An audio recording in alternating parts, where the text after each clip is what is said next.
Boa noite, meus amados irmãos, que a graça e a paz esteja em cada um de nós, em nossos corações, pela presença inspiradora do Santo Espírito de Deus em cada um de nós.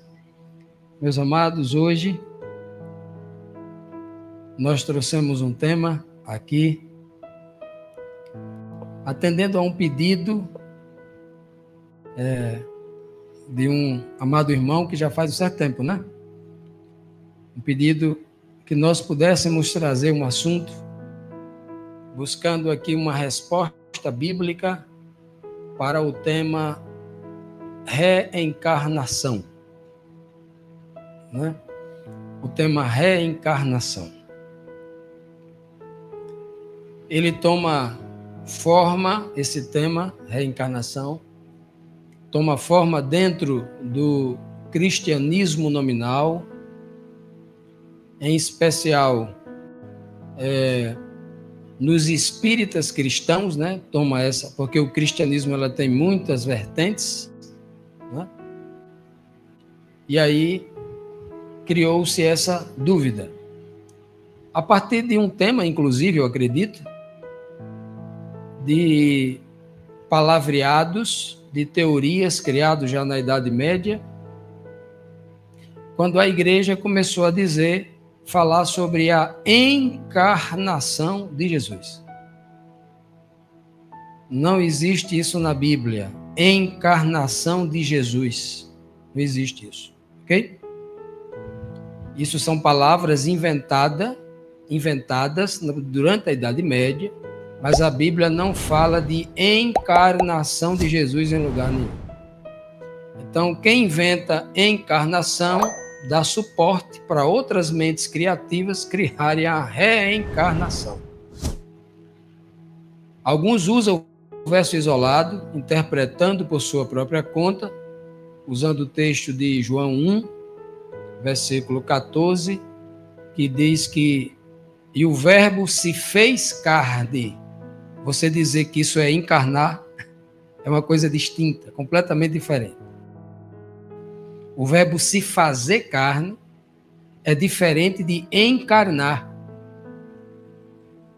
Encarnar quer dizer entrar na carne.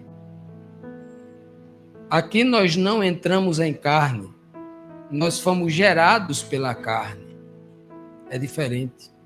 Encarnar é ter uma carne pronta e um espírito vem e toma possesso àquele corpo. Isso é encarnar, entrar dentro da carne. Isso é o sentido etimológico da palavra. Só se eu for bárbaro para com a palavra. Ok? Então, infelizmente, essas linguagens inventadas na Idade Média acabaram tomando o lugar do que as Escrituras ensinam de forma simples, direta, sem nenhuma dificuldade.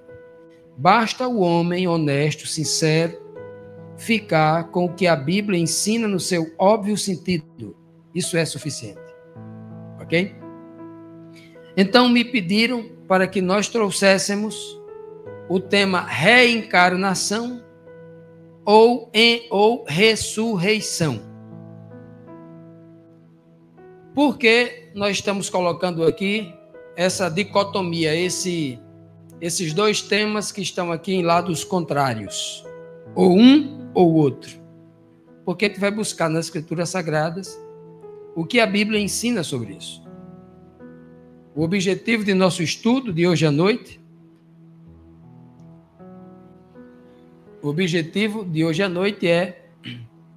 não é atacar a fé das pessoas, de pessoas sinceras e honestas que creem na reencarnação. Não é o nosso objetivo aqui atacar a fé de ninguém, né? Então, o objetivo deste estudo não é atacar a fé das pessoas mediante o conhecimento que elas possuem até o presente momento. Mas o objetivo do estudo é fazer uma análise à luz da Bíblia como nossa única regra de fé e prática. Duas perguntas traremos aqui. Há evidências bíblicas para uma defesa clara e contundente da doutrina da reencarnação? Essa é a pergunta importante. Para aqueles que creem que a Bíblia é a sua única regra de fé e prática, ele precisa responder essa pergunta. Existe base bíblica clara, fundamentada para a doutrina da reencarnação? Segunda pergunta. Há argumentos plausíveis nas escrituras sagradas que apoiam ou contestam a doutrina da ressurreição? Então, essas duas perguntas, elas servem tanto para a reencarnação quanto para a ressurreição. Todas as doutrinas, elas devem passar por um teste bíblico. Ela tem que passar no crivo bíblico. A doutrina da ressurreição, ela passa no teste bíblico, ela é ensinada de forma clara, objetiva, direta. Tem exemplos, tem cases. Vamos perguntar à Bíblia. Se tiver, passa. A doutrina da reencarnação tem argumentação bíblica, doutrinária, tem cases reais acontecendo nas Escrituras. Bom, a gente vai buscar essas informações, né? Vamos lá. O texto base, eu trago 2 versos aqui do livro de Jó, 2 versos que diz assim, o texto primeiro de Jó, Jó 4, versículo 9, diz assim, ó, pelo sopro de Deus são destruídos, pelo vento de sua ira eles perecem. O texto aqui está falando da morte, do juízo de Deus que traz morte. O mesmo vento, o mesmo sopro que saiu da boca de Deus e trouxe vida a Adão, é o mesmo sopro que julga e traz a sentença da morte. Ok? Pelo mesmo fogo que purifica, é o mesmo fogo que destrói. E no livro de Jó 34, 14 e 15, ele diz, se fosse intenção dele, e de fato retirasse o seu espírito, o seu sopro, a humanidade pereceria toda de uma vez só, e o homem voltaria ao pó. Então, os 2 textos aqui do livro de Jó está falando da questão da morte. E o termo que ele vai usar aqui, um termo hebraico muito interessante, é o termo perecer. O termo perecer é um termo explicativo para o termo morte. O termo morte, para nós, na língua portuguesa, ele é claro. É deixar de existir e ponto final. O termo morte dentro da doutrina cristã, dentro das filosofias criadas, é outra conversa.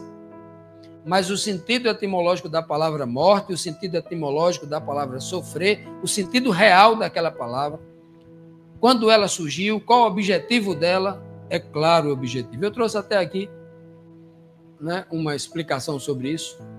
A palavra hebraica para perecer, que para que eu possa falar aqui de ressurreição, eu tenho que entender primeiro a morte. Para que eu possa falar de reencarnação, eu tenho que entender primeiro a morte. Se eu não entender o que é a morte, eu não vou entender, com certeza, o que é reencarnação, o que é ressurreição. Então, eu tenho que começar pela essa estrutura inicial. Senão, eu não vou conseguir entender o que está lá na frente. Até porque isso é princípio. Se eu não entendo o princípio, eu não vou entender lá o meio e o fim. Se eu começo a assistir um filme de 10 partes, se eu começo a assistir na 8ª parte, eu não vou entender o filme, não assisti o começo, né? Pois bem, a palavra hebraica usada para perecer é avad. Esta palavra é utilizada nas escrituras para descrever a ideia de perda. Perda. A ideia de destruição. A ideia de desaparecimento. Veja que os 3 termos são totalitários, são absolutos. Sua etimologia está relacionada à raiz tri. Olha só. Triliteral, né, do termo hebraico, que é formado por 3 letrinhas aí, avad, ó. A letra, porque no hebraico lê-se assim, ó. No hebraico lê-se assim, ó. Daqui para cá, ó. Aleph, Bet e a letra Dalet. Transliterado para o português é ABD. Então, esta palavra avad, por que avad, o V tem som de B? Avad, lê avad. Porque, inclusive, em algumas línguas, como o espanhol, você sabia que o espanhol, a letra V e B, tem praticamente o mesmo som? Quem estudou espanhol sabe, né? Nós chamamos de o V labial e o V dental. Você fala V e a letra B muitas vezes tem o som de V. VB, ok? Na língua portuguesa que faz essa distinção com muita clareza. O termo V e o termo B. Mas não é. Então, nós temos aqui o termo avad, que abrange significados como perder, perecer, destruir. Veja que são palavras absolutas. Você vai destruir uma carta, coloca gasolina num prato, coloca a carta e toca fogo. Ali você destruiu. O que é que sobrou dali? Você pode trazer essa carta de volta? Aquela que foi destruída? Só se você imprimir ou escrever outra. Não traz mais de volta. O sentido da palavra envolve a noção de algo que vai, que vai o quê? Que se perde ou que é destruído completamente. Essa definição aqui não foi eu que escrevi, não. Eu só copiei dos dicionários hebraicos, dos dicionários teológicos. Não sou eu que inventei, não, isso aqui. Isso aqui todo teólogo, se procurar, vai ler exatamente isso. Isso não é uma escritura que Fábio Amaro inventou. Isso aqui é de conhecimento popular. Tá bom? Então, esta é a palavra que Deus diz que faz o homem perecer, ser destruído para sempre. Né? Vamos então, nós não vamos ficar com conceitos humanos, vamos buscar isso aqui na Bíblia. Se a Bíblia confirmar em versos claros, diretos, isso aqui para a gente é válido. Se a Bíblia não confirmar, isso não passa de filosofia humana. Mas eu vou trazer vários versos que vai confirmar isso aqui de forma claríssima e absoluta. Vamos lá. Vamos então para o princípio da vida. Eu falei que para que eu pudesse entender a questão da ressurreição, eu tenho que entender a morte primeiro. Porque não há ressurreição se não houver morte. Concorda comigo? Só se pode ressuscitar quem está morto. Então preciso entender a morte. E para que eu entenda a morte, eu tenho que entender o que veio antes da morte. Que é o que veio antes da morte? A vida. Né? Então veja que a gente está indo buscar lá no princípio, ó, vida, morte e ressurreição. Até porque a ressurreição é um benefício dado a quem um dia já esteve vivo. Porque quem nunca viveu não se fala em ressurreição, fala de nascimento. Ok? Vamos lá então para o princípio da vida. A origem da vida. Livro de Gênesis capítulo 2, versículo 7 diz assim: como o homem surgiu, como Deus criou a vida, como Deus criou o homem vivo, o ser vivo. O texto diz: e formou o Senhor Deus o homem do pó da terra e soprou em suas narinas o fôlego da vida, e o homem foi feito alma vivente. Me permita abrir um parênteses aqui. O termo alma, no nosso dicionário moderno, por influência helênica, por influência dos gregos, desde antes de Cristo, a palavra alma no hebraico é uma. A palavra alma no grego e na nossa língua portuguesa é outra. Alma para a gente tem a ver com coração, com sentimento, com espírito, com homem interior. E a alma, no termo hebraico, tem nada a ver com isso. Alma, que é o sentido original da palavra bíblica, é nefesh, que quer dizer ser vivo. Todos nós somos almas, seres viventes. Ok? Todos nós somos almas. Mas, na cultura moderna, se eu disser que você é uma alma, você vai, não é não, que você está vivo. A alma para a gente é alma penada.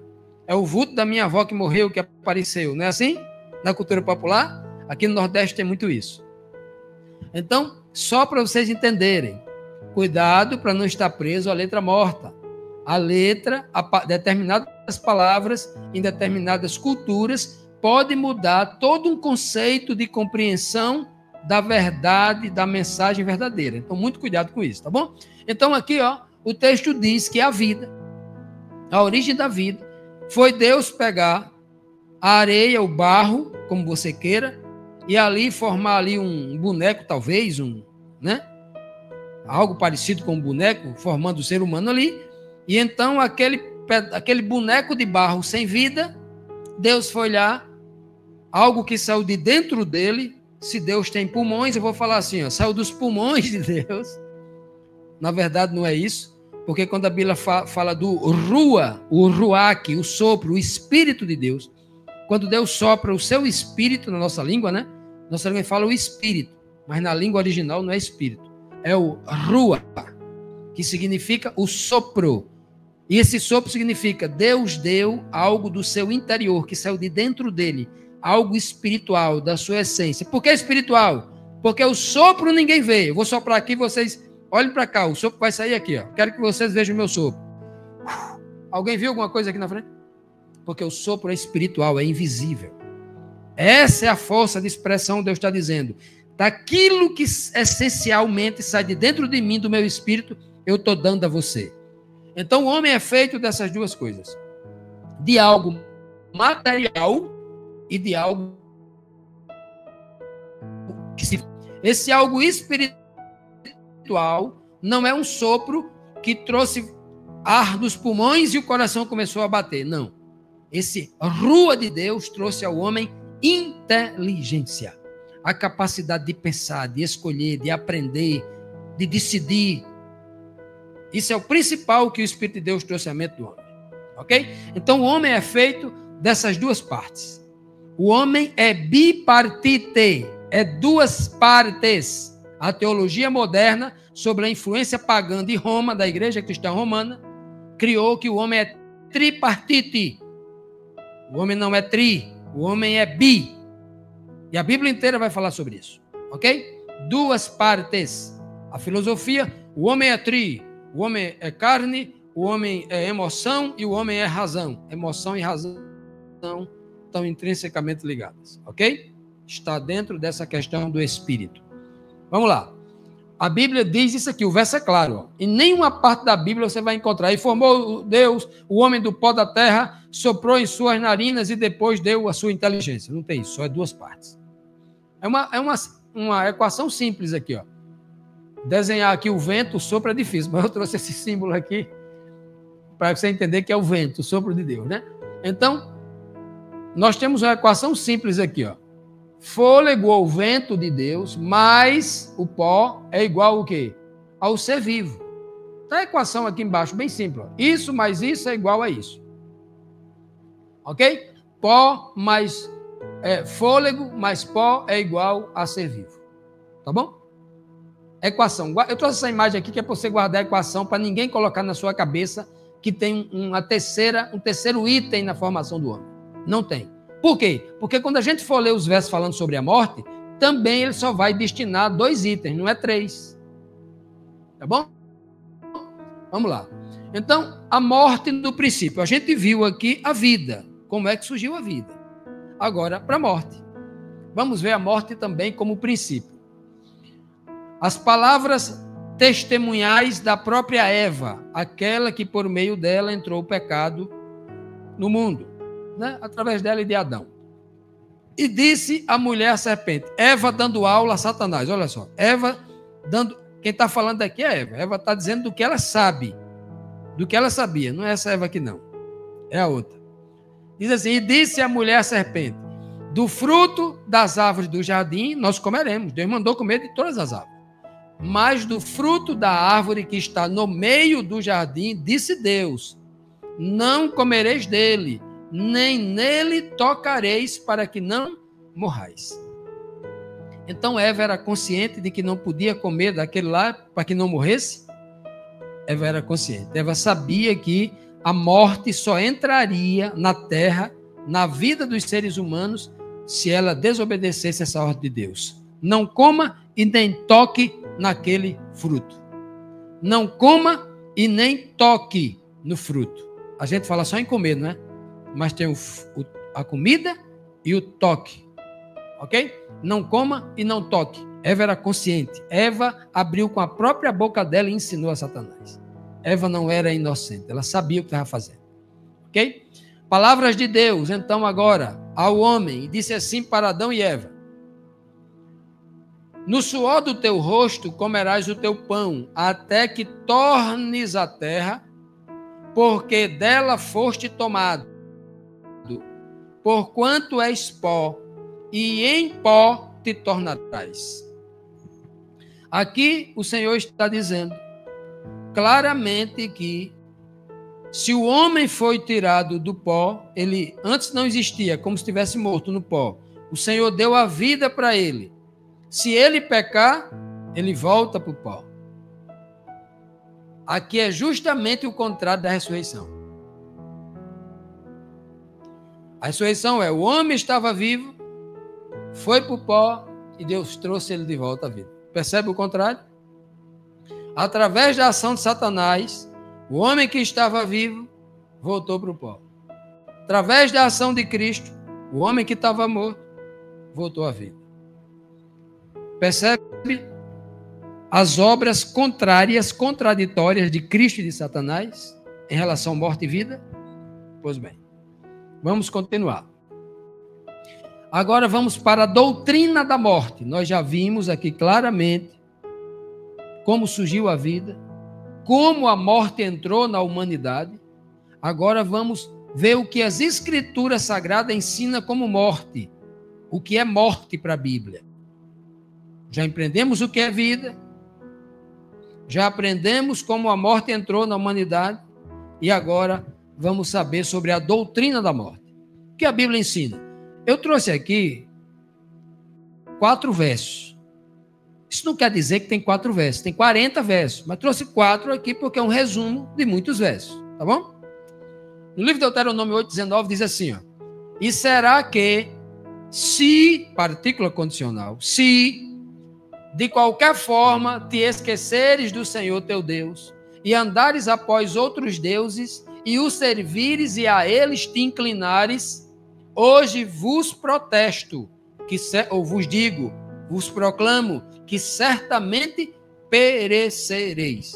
O Senhor aqui, ele nem usa a palavra morrer, ele usa a palavra perecer, avade, que quer dizer deixar de existir para sempre. Ser completamente destruído. Morte nas Escrituras Sagradas tem a ver com o fim, a destruição completa. Não é como algumas pessoas estão ensinando, que é uma mudança de fase, como um jogo de videogame, que você morre aqui e imediatamente você nem morre, é só a carcaça física que cai, mas naquele mesmo momento o espírito sai do corpo consciente, ou seja, não houve morte, houve uma morte parcial, ou uma morte apenas da matéria, do corpo físico. Matéria, né? Esse é o termo utilizado aí pelos espíritas, né? O termo perecer ainda, deixa bem claro. Primeiro, trazendo aqui o óbvio sentido da Bíblia. As Escrituras como ela é de fato.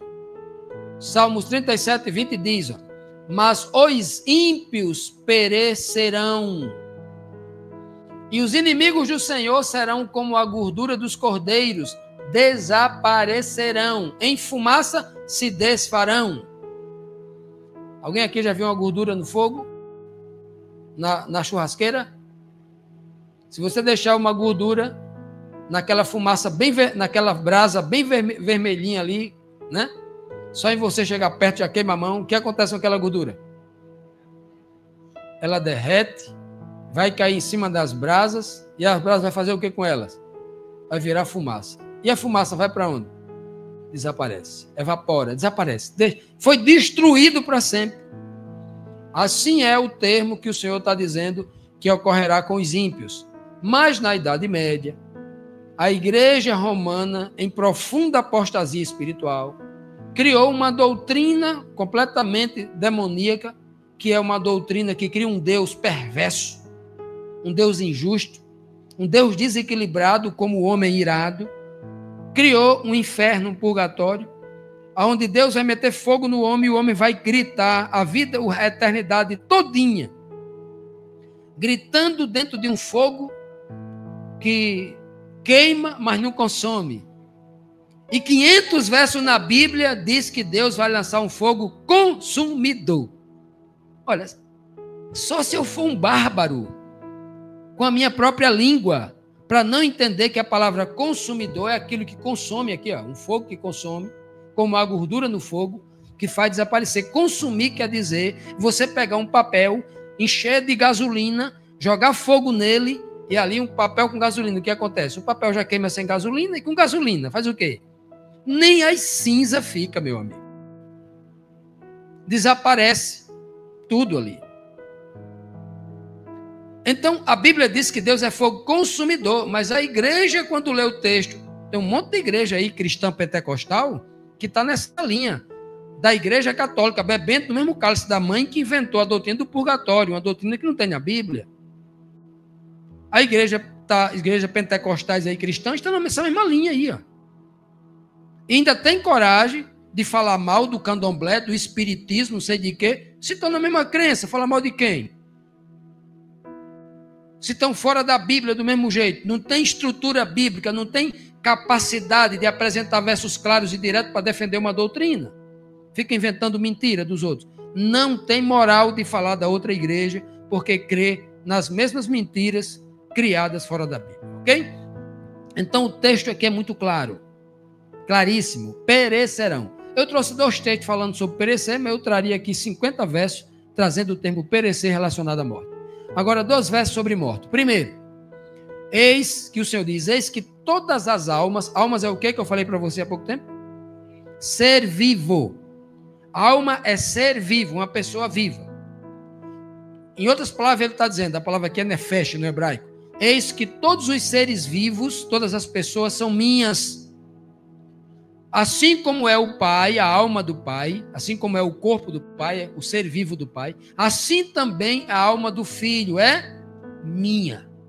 A alma que pecar, essa alma morrerá.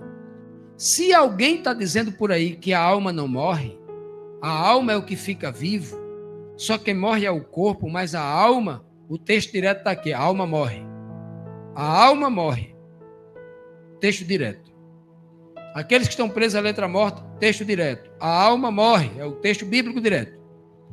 Para que não haja dúvida, Ezequiel vai dizer ainda aqui no versículo 18, versículo 20 do capítulo 18, ele vai dizer: a alma que pecar, essa morrerá. Porque quem peca é o ser vivo, a alma. O filho não levará a iniquidade do pai, nem o pai levará a iniquidade do filho. A justiça do justo ficará sobre ele, a impiedade do ímpio cairá sobre ele. Justiça pura. A alma que pecar, morre. A morte bíblica, a morte na Bíblia é clara. Morte é um estado onde o homem deixa de existir. Ele perece, é destruído, deixa de existir completamente. Então, a doutrina da morte na Bíblia, ela é claríssima. Ela não deixa espaço para que a gente possa conjecturar, criar ideias filosóficas, não.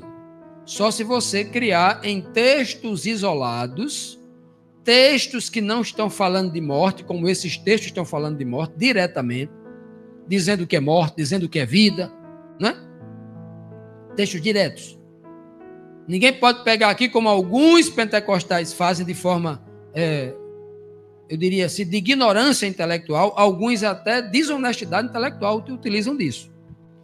Pega a alegoria do rico e Lázaro, lá no livro de Lucas, para dizer que o texto está falando de morte, de inferno, de céu e tal. O texto está falando daquilo. O texto é uma história, uma lenda chamada Lenda de Silzire, que Jesus Cristo está usando ali para repreender o próprio sacerdote que se utilizava desses contos filosóficos para os condenar, para os julgar. Isso é o que Cristo está fazendo ali. Porque o objetivo é dizer no final, vocês têm a lei de Moisés e a Escritura, escuta o que está na Escritura. E a Escritura vai dizer, o homem morre, morre. Não vai para lugar nenhum. É o que está sendo dito ali.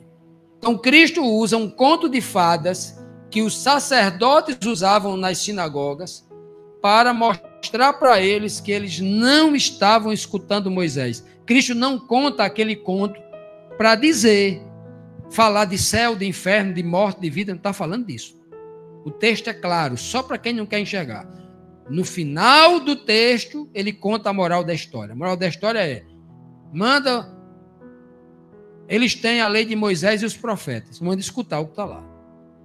ok? É o objetivo da parábola ou da alegoria, é justamente isso. Vamos lá. Depois da morte, o que acontece depois da morte? Vamos perguntar à Bíblia o que acontece, né? Ainda na doutrina da morte. O homem é feito de quantas partes que a gente viu aqui no livro do Gênesis? Pó da terra e fôlego de vida. São duas partes. Tem uma terceira lá no livro do Gênesis? Quando Deus criou o homem, ele criou um terceiro item? Não.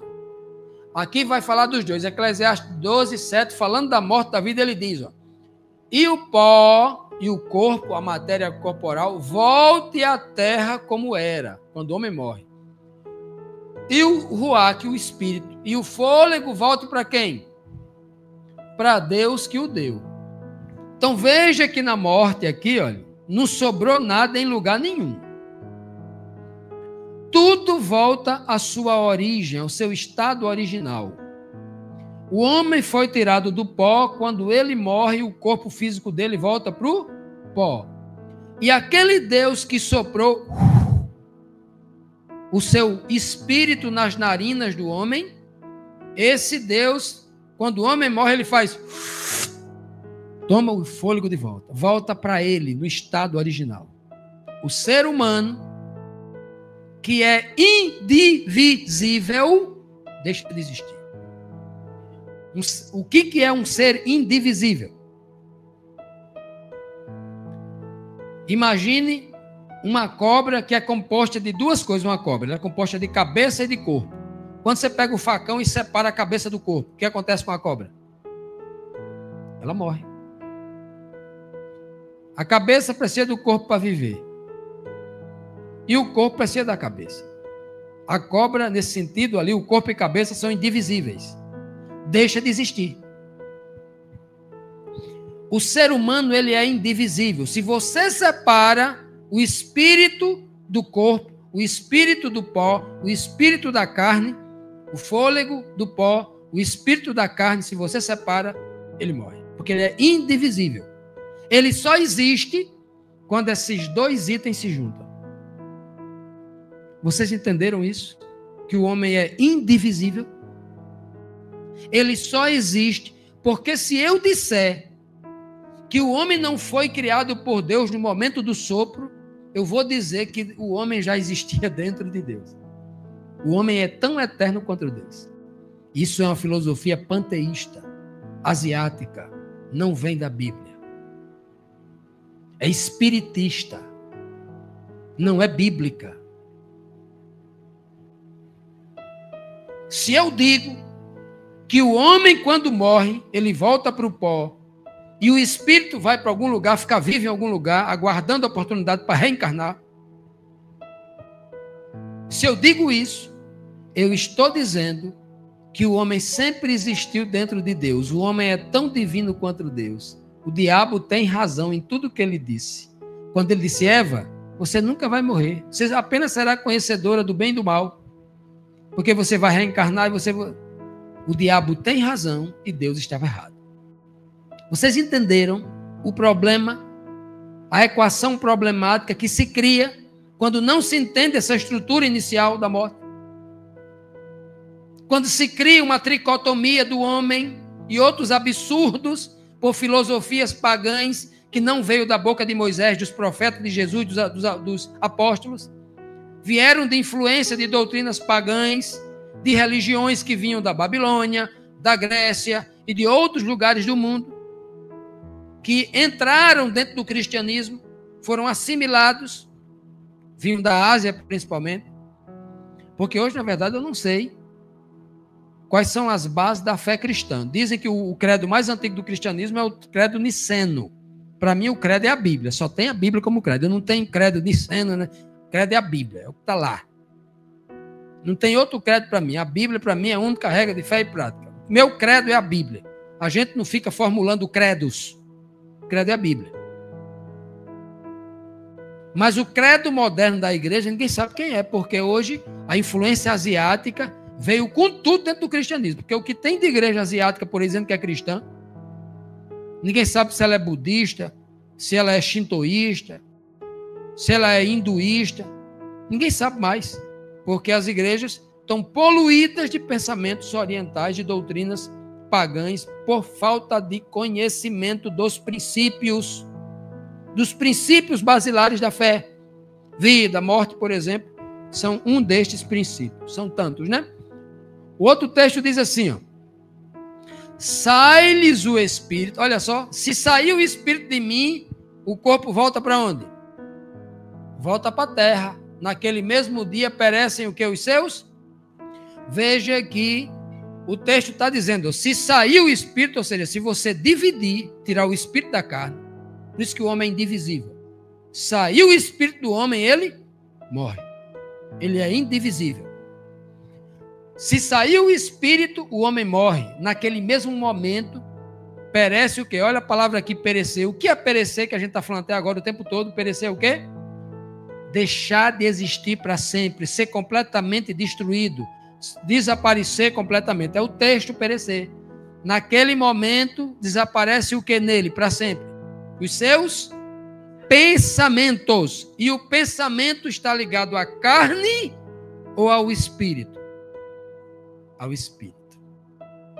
Veja que quando Deus toma o seu espírito para si, o homem deixa de existir para sempre. Porque o espírito não vai para o céu, porque os pensamentos daquele que era um ser vivo morreu. Ele não tem mais pensamentos, ele não tem mais emoção. Se você encontrar um pastor evangélico lendo a Bíblia no enterro, no cortejo fúnebre, no velório de algum irmão da igreja dele, e disser assim: o irmão está agora nos céus diante de Deus, está na glória, não tenha medo de dentro de você dizer assim, não precisa abrir a boca para não ser deselegante, não precisa enfrentar ninguém lá não, mas no seu interior você diga assim: rapaz, que pastor mentiroso, que homem para não conhecer as escrituras, como é que esse homem tem coragem de dizer que é pastor e fica ensinando mentira, se não tem isso em lugar nenhum da Bíblia? Ninguém ensina isso em lugar nenhum da Bíblia. Como é que alguém morre, mesmo que seja santo, e vai para a glória, ficar diante de Deus, ou que vai para o inferno, ficar dentro de um fogo queimando? Onde é que está escrito isso? Em lugar nenhum da Bíblia. Porque se ele arrumar um verso, ele vai contradizer a Bíblia inteira, que está ensinando de forma basilar, de forma principiológica, o que é vida, o que é morte. No livro de Atos, capítulo 2, Pedro, cheio do Espírito Santo, usado por Deus ali, fez uma das maiores pregações de todos os tempos. Pedro chega ali e diz assim: olha, vocês estão achando que Jesus é menor do que Davi?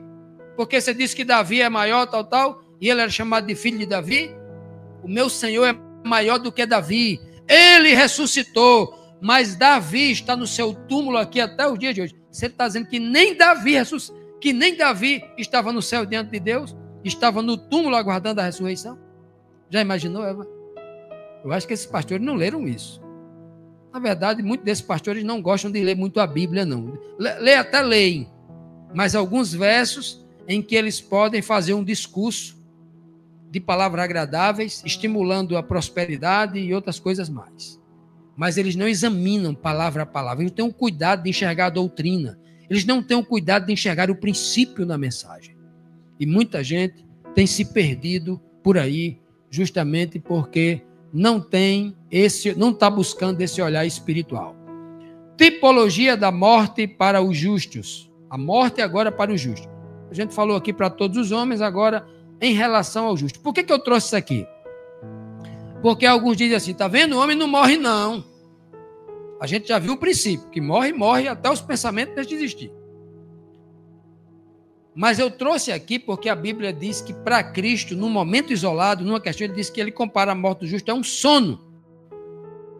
E sono é diferente de morte. Você estando dormindo no sono, você está consciente. Não é? Está consciente, Eva, ou não está consciente? Claro que está consciente. Fernando, eu já sonhei jogando futebol. Jogando futebol. E na hora de bater o pênalti, eu acabei chutando a esposa. Chuta mesmo. Eu já chutei muitas paredes. Meus dedos quase tudo quebrado de chutar a parede jogando bola. Minha cama coladinha com a parede, eu de noite chutando a bola, chutava a parede. Porque é um sono consciente. O sono é consciente.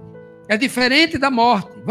Vamos ver em que contexto, em que linguagem tipológica, em que linguagem parábola, em metáfora Cristo usou. Porque tem gente usando isso aqui de forma literal. Pegar uma parábola, um texto que é em parábola e você dá literalidade, meu amado, me desculpe.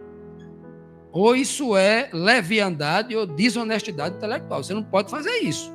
O texto está escrito num contexto de símbolo.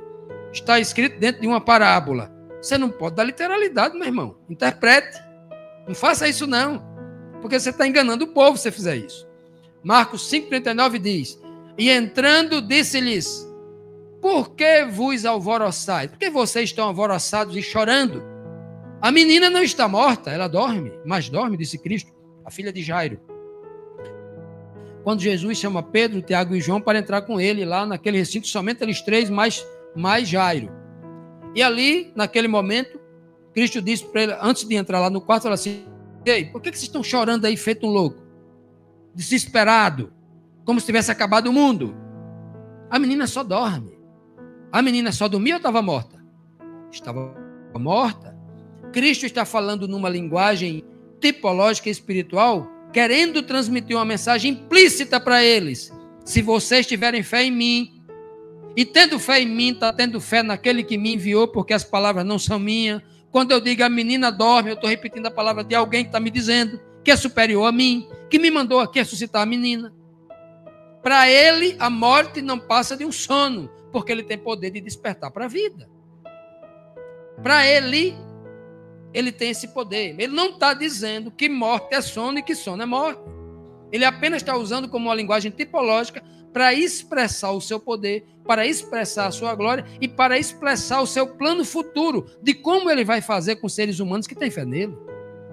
É isso que está sendo ensinado aqui, né? Um outro texto é o de Lázaro, né? Que todos vocês conhecem, está lá em João, capítulo 11, quando diz assim, 11 a 14 fala: isto dizia e depois lhes disse: Lázaro, nosso amigo, dorme, mas vou despertá-lo do sono.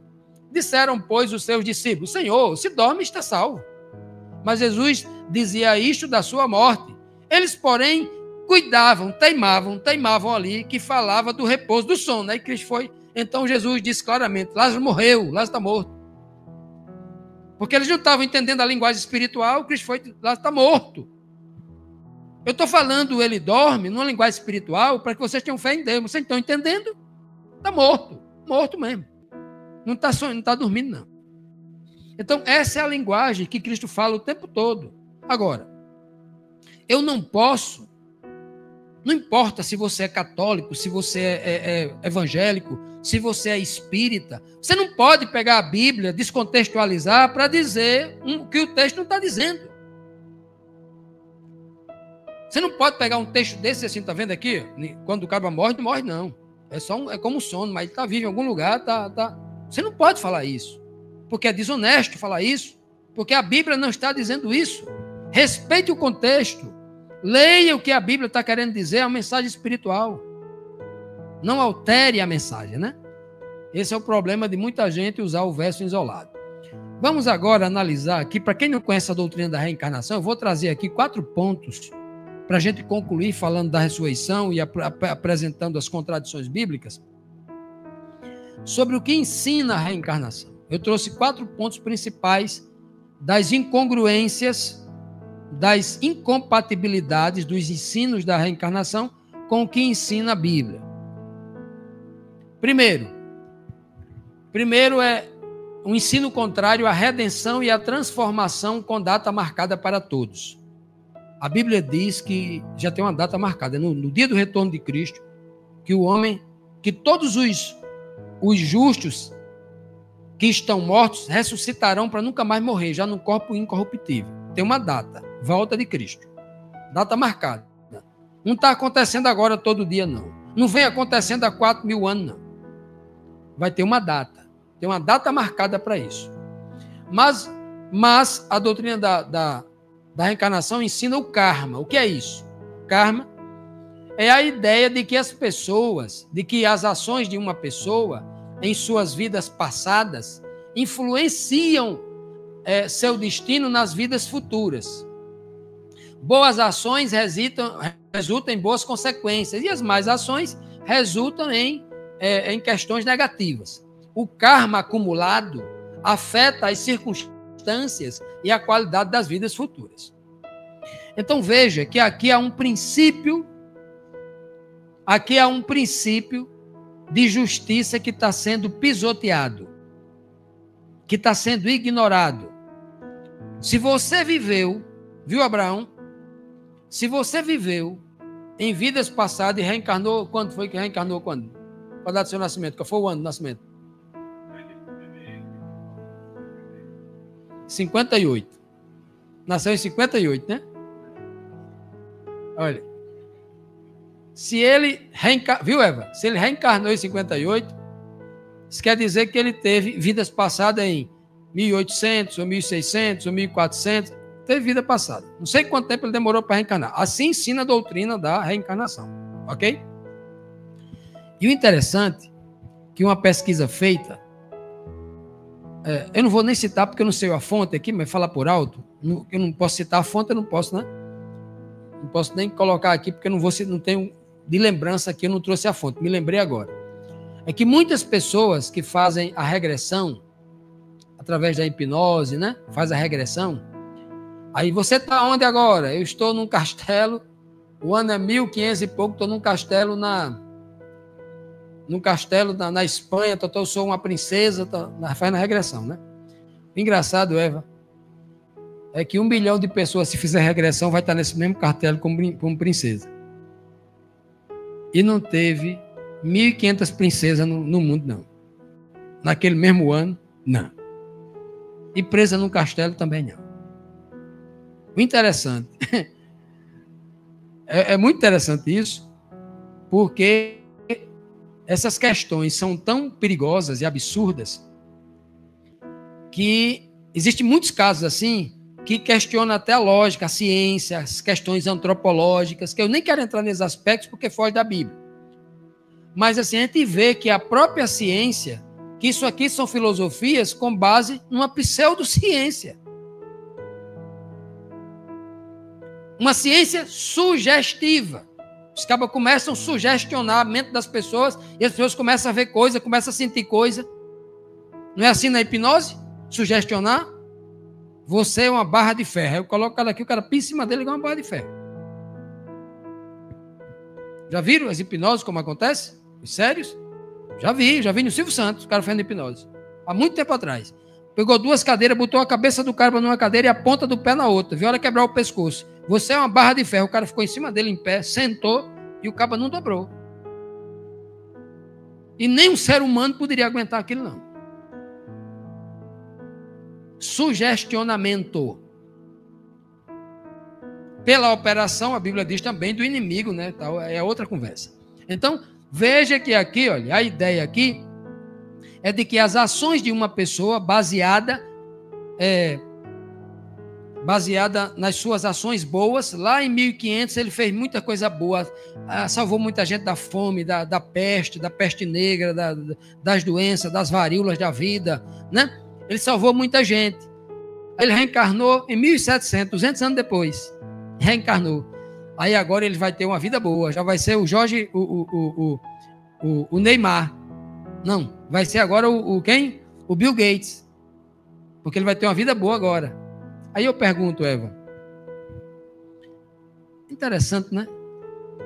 Como é que Deus tem, quando eu vou para a doutrina do juízo na Bíblia, qual a autoridade que Deus tem para me julgar se eu, na vida passada, fiz um bocado de coisa errada e nessa vida agora eu não me lembro, nem tenho o direito de me arrepender do que fiz na vida passada, ele vai me julgar por essa e pela outra. Doutrina do juízo também vai para o lixo. Doutrina bíblica do juízo, você vê que uma doutrina errada, ela consegue mexer com várias outras doutrinas da Bíblia.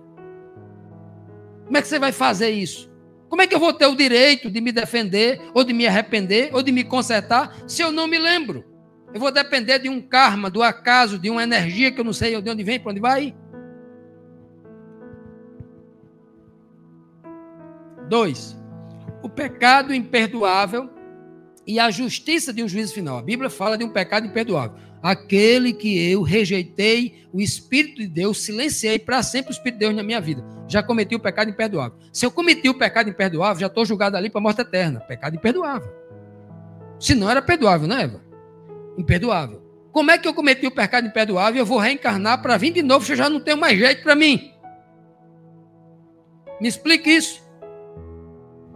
Então, tem a questão da justiça cósmica. Não é Deus quem julga, é o cosmos.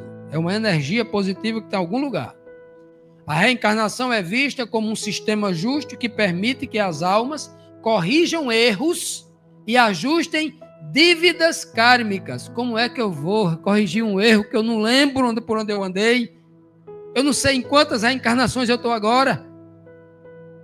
Do dilúvio para cá, eu estava dentro ou fora do dilúvio, eu não sei se eu fui Moisés, se eu fui Noé, quem que eu fui. Entendeu, Eva? E agora, como é que eu vou ser julgado? É uma forma de justiça divina, mas que divino é esse? Eu não quero esse Deus divino aqui, não. Que justiça é essa? Eu quero um Deus que o Espírito dele diga claramente na minha mente, você errou, você mentiu, você roubou, para que eu tenha a convicção, né, consciência de que eu tenho que me arrepender, confessar meu pecado e mudar. Mas isso aqui, para mim, não faz sentido algum segundo a Escritura Sagrada. Eu que estudei a Escritura Sagrada, que me debruço nela todo dia, não consigo. Não tem um verso que apoie isso aqui. 3. O crescimento espiritual através dos dons que Cristo confere ao arrependido. Ele fala de uma evolução espiritual. Olhe como é essa evolução espiritual. Através do ciclo de reencarnações, a alma tem a oportunidade de aprender sozinha, evoluir sozinha e purificar-se sozinha. Cada vida é uma chance de progresso espiritual, aprendizagem e crescimento moral. Como? Você sozinho? A Bíblia me diz, sem mim nada podeis fazer. Se o Espírito de Deus não estiver em mim, o Espírito de Deus, ele quer entrar na mente de todo homem. O ímpio, qualquer pessoa do universo nasceu, quando ele nasce, o Espírito de Deus querendo entrar nele o tempo todo, querendo falar a sua consciência. Ou eu deixo, ou eu rejeito. Ou eu impeço a entrada dele na minha vida. Mas sem essa ação espiritual, porque a Bíblia diz que o Espírito de Deus é quem me convence do pecado, da justiça e do juízo. Mas por aqui não, eu tenho que aprender sozinho. Eu nem me lembro das maldades ou das bondades que eu fiz na vida anterior. Agora imagine só, eu fui uma pessoa muito boa na vida passada e agora eu vou ser uma pessoa ruim. Vou ficar nessa montanha russa a vida todinha? Quando é que isso vai acontecer, essa redenção que não vai depender do acaso e não de uma justa justiça de Deus, de um juízo marcado com hora e data e tudo? Não tem sentido, né? 4. O sacrifício de Cristo se torna desnecessário. Olha o perigo aí, ó. Você anula o plano de Deus, a obra de Deus, o amor de Deus pela humanidade ao enviar Jesus, e a morte de Jesus se torna um nada. Quando diz o seguinte, o ciclo de renascimento. A crença de que a alma não morre com o corpo, a alma aqui, ó, a alma aqui já está no outro contexto. A alma está no contexto de espírito. Não está em harmonia com a Bíblia. Aqui está no contexto grego. Está no contexto moderno da língua portuguesa. A crença de que a alma não morre com o corpo, mas renasce em um novo corpo após a morte física. Esse ciclo de nascimento, morte e renascimento é contínuo até que a alma atinja o estado de perfeição ou de iluminação. Se eu atinjo isso daqui com o tempo, com nascimento, morte e renascimento, não precisava Cristo vir morrer por mim, pagar uma dívida, porque eu mesmo iria me purificar. Cristo perdeu tempo, ele é um mestre falso, ele é um falso Messias, Deus perdeu tempo comigo, tudo foi uma brincadeira de mau gosto que Deus inventou, porque eu mesmo vou conseguir me purificar com o tempo.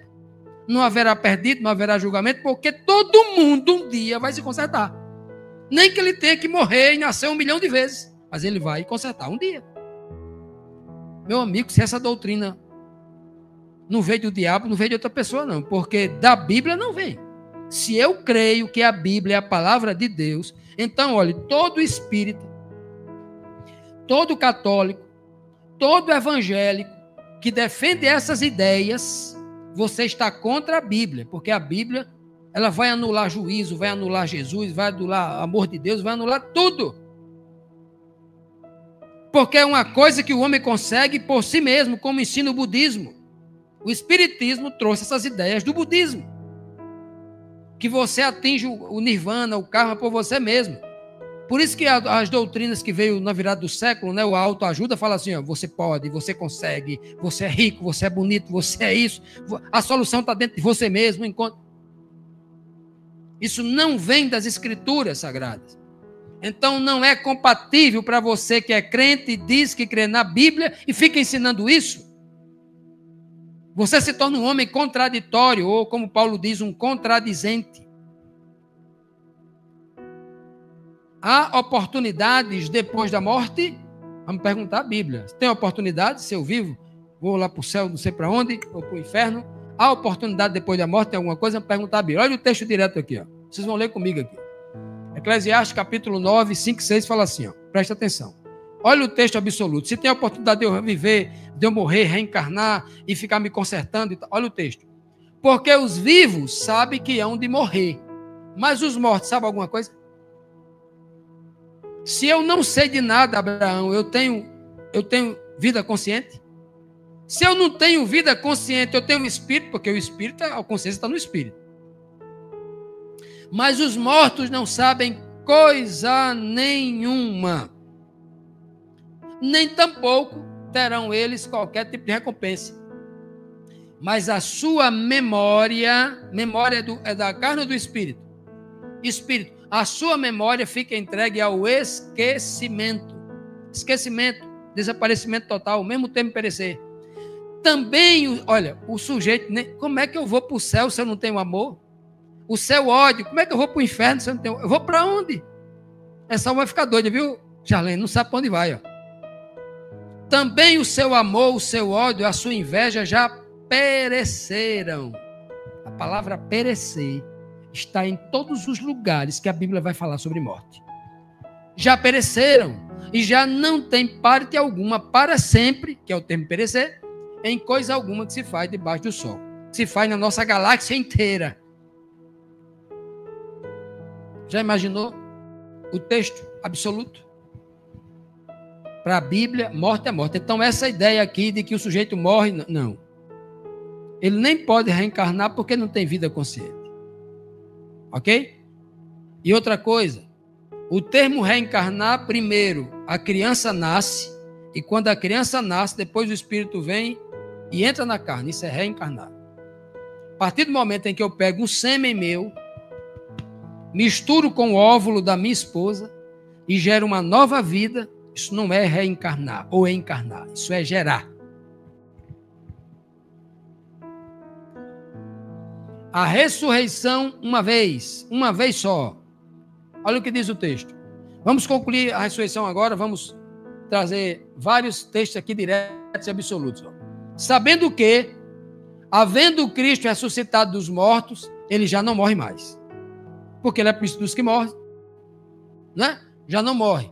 A morte já não tem mais domínio sobre ele, pois quanto a ter morrido de uma vez, morreu para o pecado, mas quanto a viver, vive para Deus.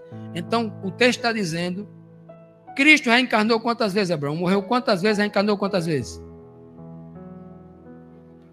Cristo morreu quantas vezes, Abraão? E reencarnou quantas vezes? Morreu só uma, ele não reencarnou nenhuma. Cristo morreu só uma vez, como essa coisa que eu vou morrer muitas vezes e vou reencarnar muitas vezes até atingir a iluminação. Por que o livro de Romanos está dizendo isso? Porque Paulo vai dizer, vocês, cada um de vocês, está destinado a morrer também apenas uma vez só. E assim como Cristo, ressuscitar também só uma vez para a vida eterna. Na Bíblia, não existe qualquer possibilidade de o homem morrer mais de uma vez e de reencarnar mais de uma vez. Entendido essa primeira parte? Segundo ponto. Ele vai dizer ainda mais claro ainda, presta atenção. O livro de Hebreus 9, 27 e 8 vai dizer assim, ó. E como aos homens está ordenado morrerem quantas vezes? apenas uma. Então, se alguém disser que a Bíblia está ensinando que você estava lá no século XV, morreu, reencarnou no século XVII, morreu, reencarnou no século XIX, morreu, reencarnou no século XX, morreu, a Bíblia é contra o que você está dizendo. Aos homens está ordenado morrer apenas uma vez, vindo depois disso logo o juízo. Assim também Cristo, oferecendo-se uma vez, porque ele é o nosso exemplo, para tirar os pecados de muitos, aparecerá a segunda vez, sem pecados, aos que o esperam para a salvação. Então você, me dirijo agora a você, que é espírita, que crê na doutrina da reencarnação, usando a Bíblia, dizendo que crê porque está na Bíblia, você está equivocado. Não tem base bíblica. A Bíblia não ensina. Você pode dizer assim, eu creio na reencarnação, mas creio fora da Bíblia. Porque eu tive uma experiência, tive uma entidade espiritual que tomou conta de mim, e eu creio por causa disso. É outra coisa. Mas aqueles que estão usando a Bíblia para tentar comprovar a doutrina da reencarnação, você está equivocado. Está colocando a Bíblia em contradição. Ok? Vamos lá. 1 Pedro 3,18 diz, porque também Cristo padeceu quantas vezes? Uma vez só pelos pecados. Ele foi o justo que morreu pelos injustos, para levar-nos a Deus mortificado e não reencarnado. Mortificado, na verdade, na carne, mas vivificado pelo Espírito. Não é reencarnando, é vivificado no Espírito. Para nós concluirmos o estudo de hoje, dissemos que a doutrina da reencarnação não se harmoniza com as doutrinas bíblicas que rezam sobre a morte e a ressurreição.